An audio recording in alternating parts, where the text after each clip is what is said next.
In this video, we are going to see unit number 8, absorption and marginal costing. There are two concepts, absorption costing and marginal costing. These two concepts are used while preparing a profit and loss statement at the point of determining the cost of sales. The material given in this IGNOU textbook is not that much clear. It is very vague and proper sequence is not there. So it is not understandable. That's why I have taken notes from the internet and have prepared some examples to understand this concept of absorption costing and marginal costing. I request you to skip this IGNOU notes and listen to this lecture only for understanding this concept. Once we understand what is absorption costing and marginal costing, then we will come to this IGNOU textbook and see this 4 points. When absorption cost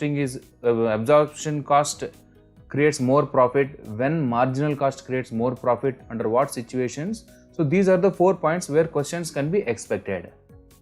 But the understanding, the topic of absorption costing and marginal costing can be understood from some other book. Okay, that's what I have done.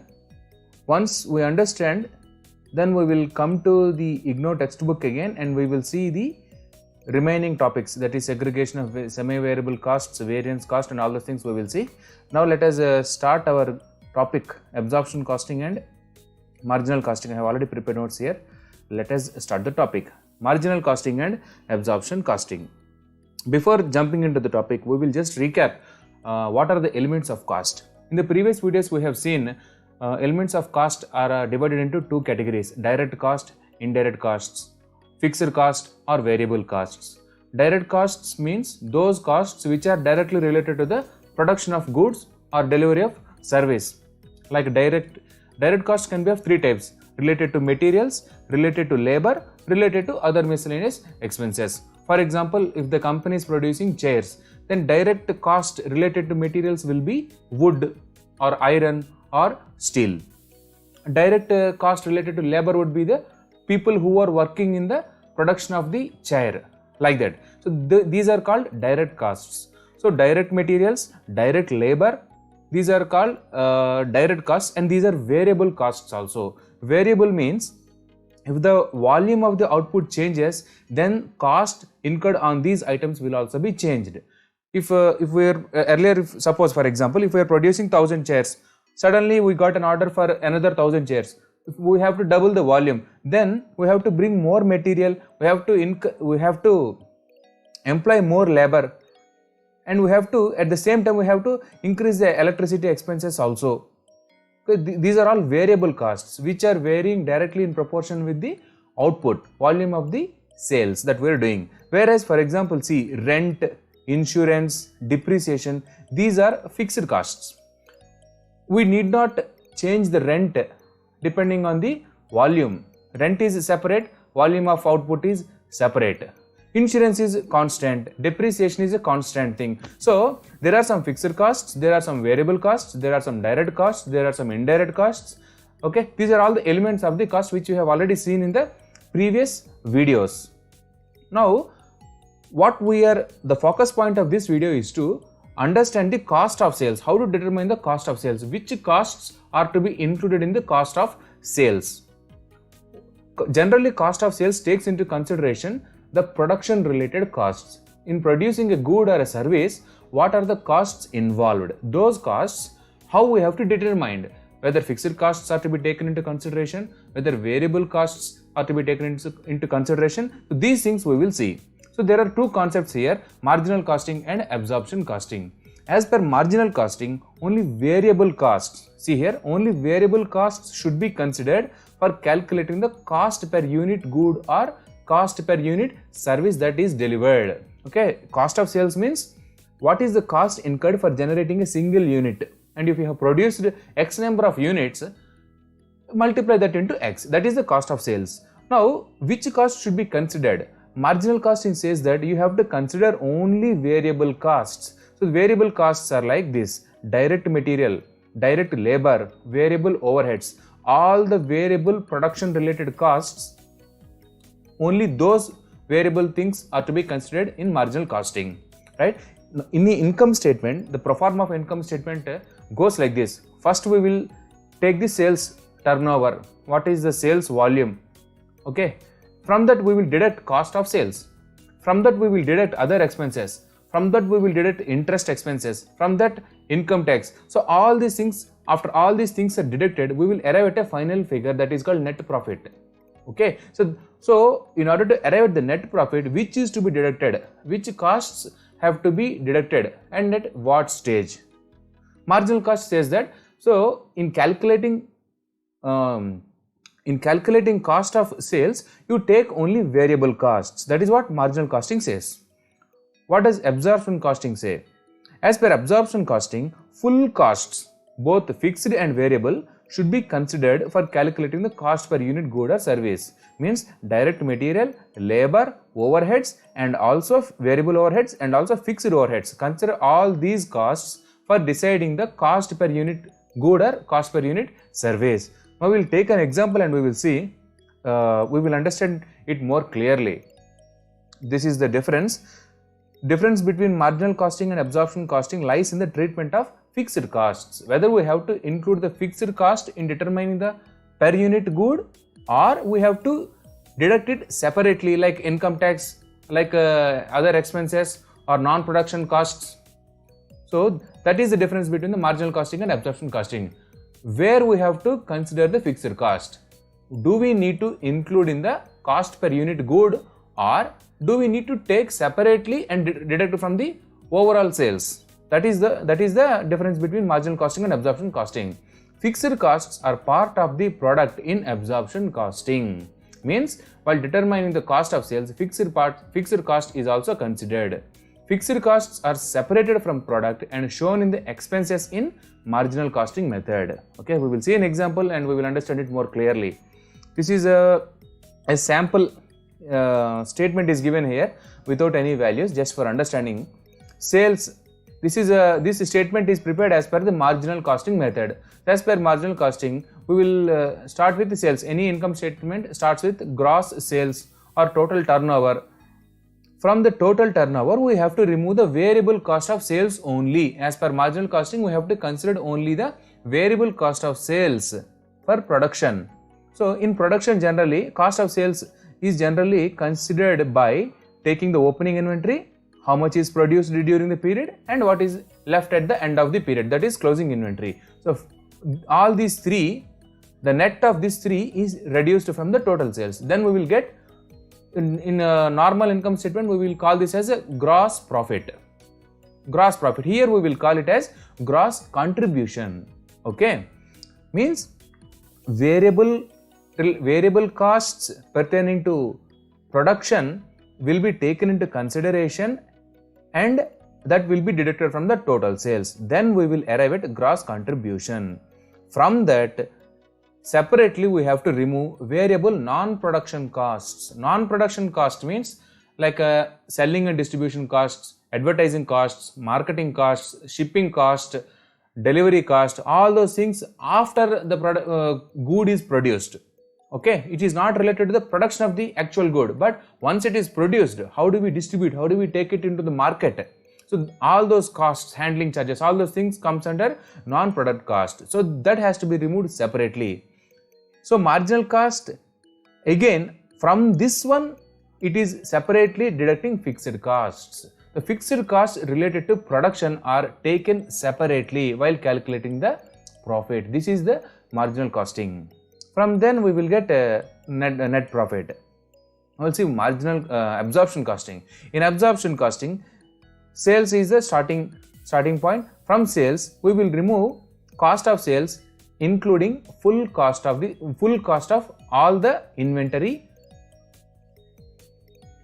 Full cost here means fixed plus variable. Both are included, and cost per unit is considered by taking both fixed costs and variable costs. Then it is removed from total sales, and then we will arrive at the gross profit. From that, non-production costs will be removed. Then we will arrive at net profit. So the difference is this point. At this point in absorption costing, we are considering full cost, both fixed and variable, whereas in the marginal costing, at this point we are considering only variable and fixed costs are separately removed. So you may think both will give the same result. No, it will not give same, because it depends upon the number of inventory, number of items present in the inventory. So when the number of items inventory are changing, and when we are multiplying it with the variable cost or fixed cost, then the values will be changed, right? We will see an example and we will understand this. Example is given here. Selling price per unit is $124. Direct material cost is $20.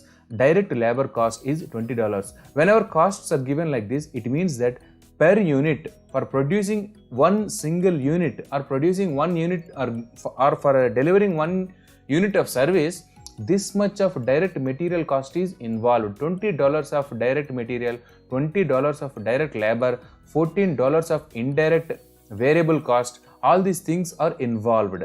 Fixed production costs of $36, non-production variable costs $12. This is the information we were given.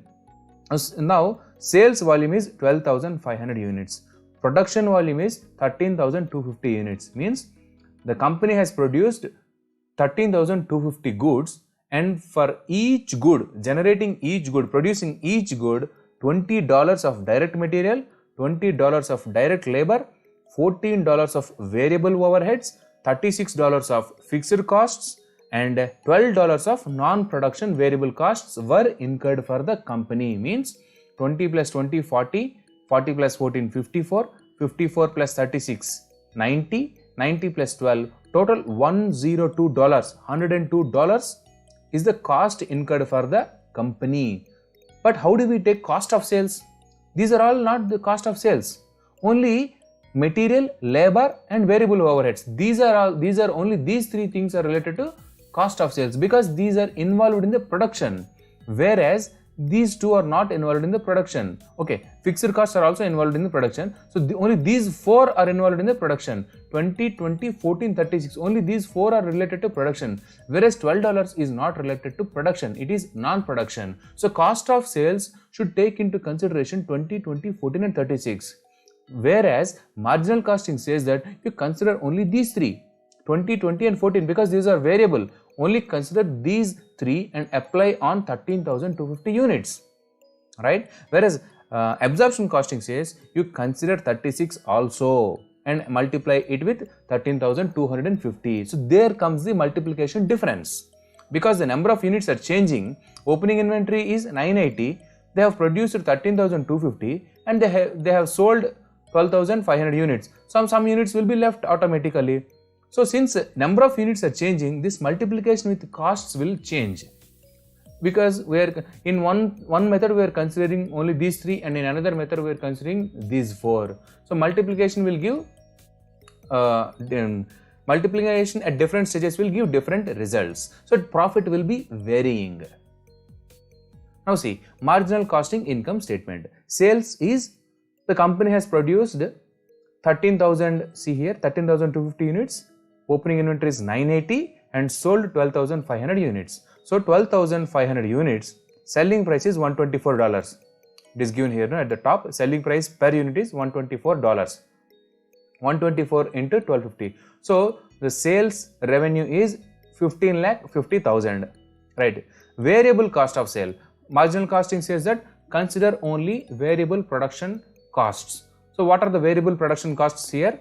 Direct materials, direct labor and variable overheads. Only these three, 20, 20, 14. So 54 will be the variable costs. So for opening inventory, 54 rupees, $54. Producing each unit, $54 and 13,250 units were produced. And closing stock. What is the closing stock? It is very easy to calculate. 13,250 plus 980 minus 12,500. That will be the closing stock. That is 1,730. 1,730 into 54. So 6,75,000 will be the cost of sales. We are considering only variable costs. From this you deduct. From total sales, remove the variable costs. What did we get? We get gross contribution. That is 8,75,000. Now variable non-production costs. Remove that also. we were given clearly non-production variable costs is $12 per unit. So $12 per unit means normally these non-production costs are related after production. Okay, once the good is produced and they have sold only 12,500 units. So this $12 applies to only these 12,500 units. Normally these are advertising and marketing costs.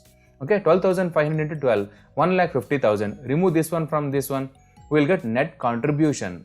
From net contribution, remove fixed costs also. Here comes the fixed cost. You remove separately fixed costs. Total 13,250 units were produced. Those units you remove whatever is the fixed cost applied on this one. What is the fixed cost? Fixed production costs per unit is 36 and 13,250 units are produced. Multiply this one and remove from the net contribution. We will arrive at a net profit of 2,48,000. This is marginal costing method. Now we will see absorption costing method. In the absorption costing method, fixed costs are included in the cost of sales. Okay, so total sales will not change. 12,500 units were sold at selling price of 124. Therefore, we got 15,50,000. That is a sales revenue turnover. Less cost of sales. Cost of sales means just we will go upwards. Here see, we have to consider all these four costs 20, 20, 14 and 36. 90 rupees.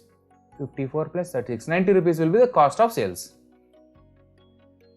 Yes, 90 rupees. So for the opening stock, produced units and closing stock. Then we will get the total inventory at hand, and that for producing that inventory, this much inventory, 90 rupees is incurred. Okay, you should not lose sight of this inventory.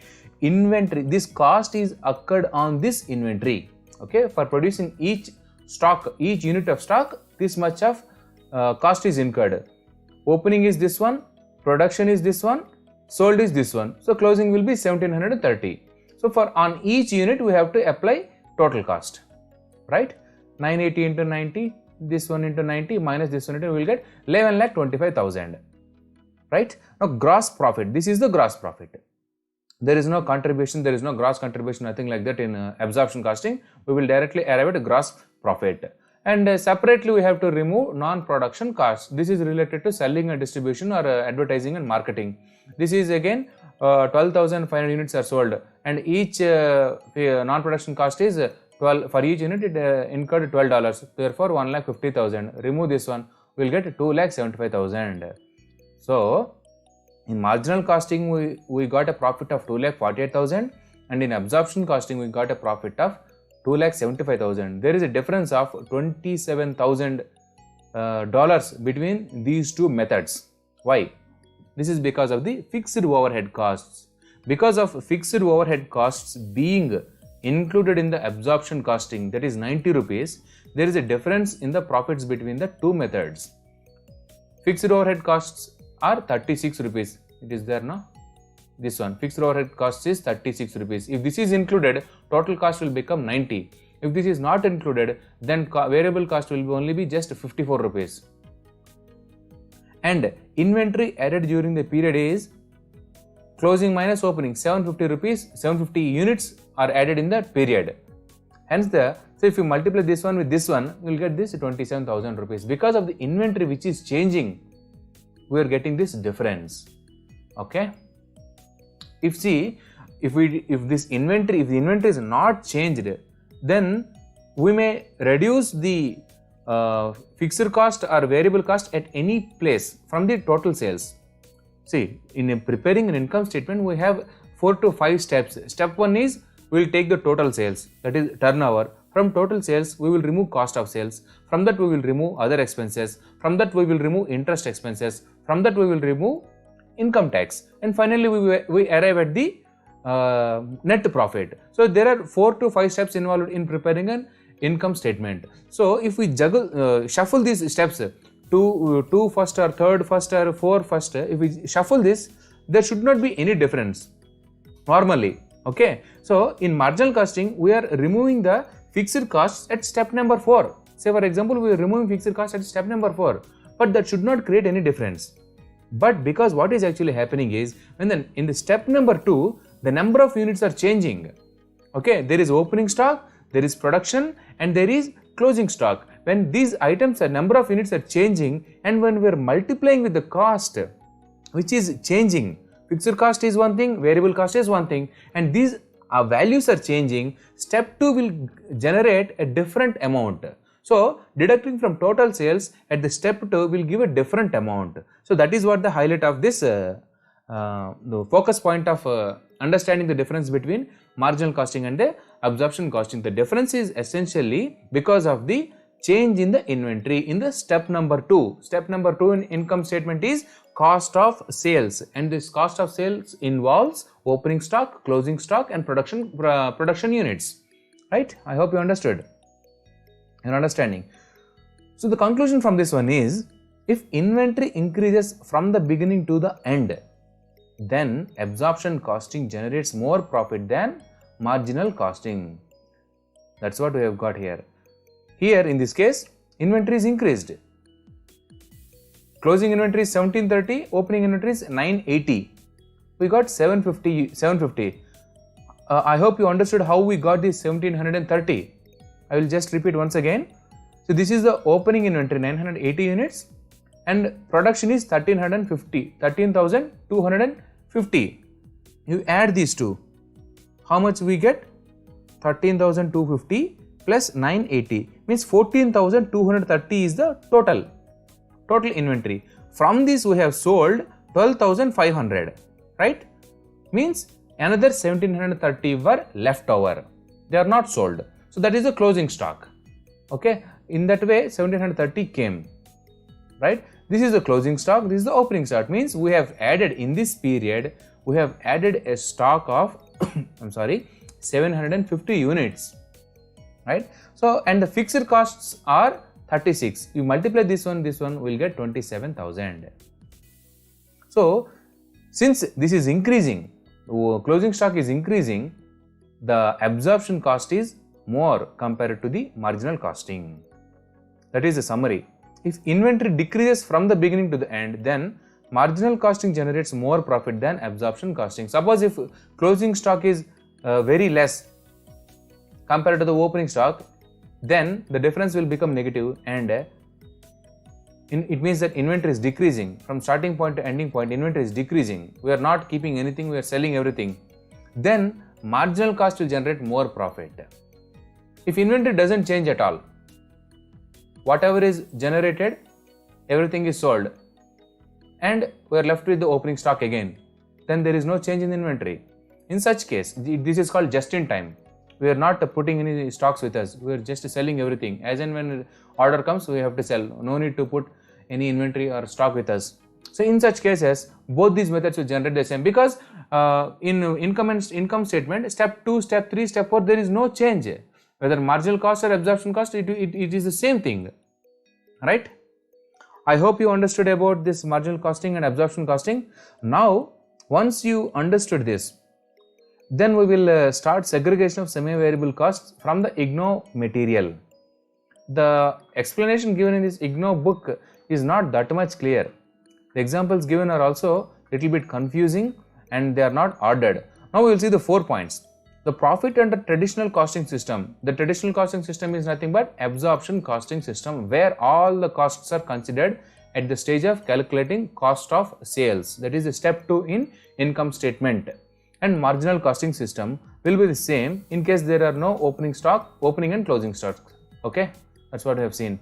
In case there is a closing stock, the profit under traditional costing system will be more as compared to marginal costing system. This means if the closing stock is more than opening stock, it means that we are increasing the inventory.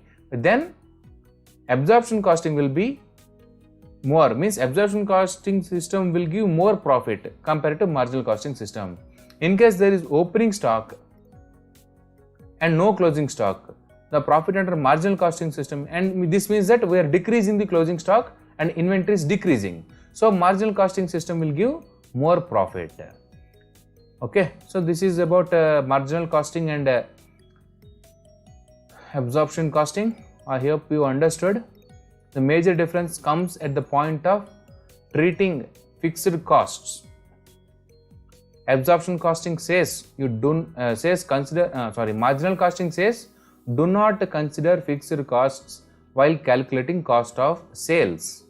You have to take it separately at step 4 or step 5 in the income statement and deduct separately. Don't consider it at the step 2 while calculating cost of sales. This is about this is all about AC and MC.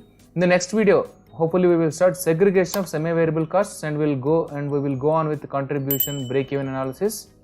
Stay tuned for further videos. Bye bye.